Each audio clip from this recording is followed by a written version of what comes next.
針對最近啊，這個美容診所偷翕的問題，今仔日佇台北市議會哦內底採這個冤家，這是因為議員啊洪婉珍啊，伊講蔣萬安啊，你當這個工作單予中央安尼監督。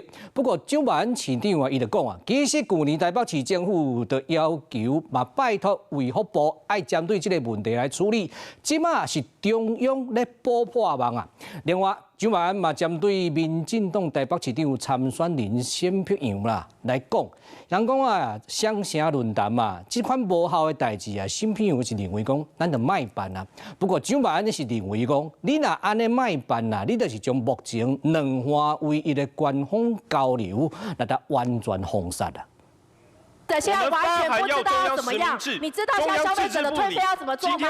你今天作為民進黨的台北市議員洪婉珍甲市長蔣萬安，為了最近醫美健康偷翕的事件的對嗆，洪婉珍這個是安怎高雄已經將業者強制停業，蔣市府卻是較慢燉。他們的書面審查全部都是合格，幾乎都是同一個人簽出來的，業者謊稱合格，然後衛生局都來買單。但問題是你們自己都知道，這裡面已經觸犯了醫療法的第108條跟22條，市長已經犯了醫療法的相關的法律了。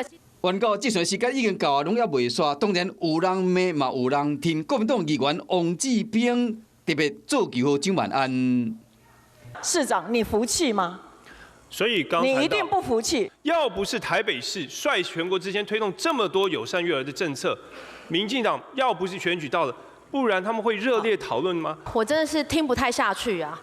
台語有一句俗話講哦，一個當機一個鬥頭啦，你們一搭一唱。民進黨決定派出立委沈伯洋參選台北市長，這個一天伊針對雙城論壇講，若無效果就莫辦。蔣萬安冇正面的回應。台北市民都有超過70%支持兩岸之間的對話跟交流，也有超過60%支持台北跟上海的雙城論壇的舉辦。如果要中斷，難道要完全封殺兩岸之間目前僅存的官方交流嗎？交流一直都沒有人反對。但是交流有沒有效益，這才是我們關注的事情。我一直在講的是無限城論壇，無限城論壇它可以包含上海啊，但是上海本身沒有無限城。雙城論壇敢要辦，煞變成哪裡選將燒錢的焦點。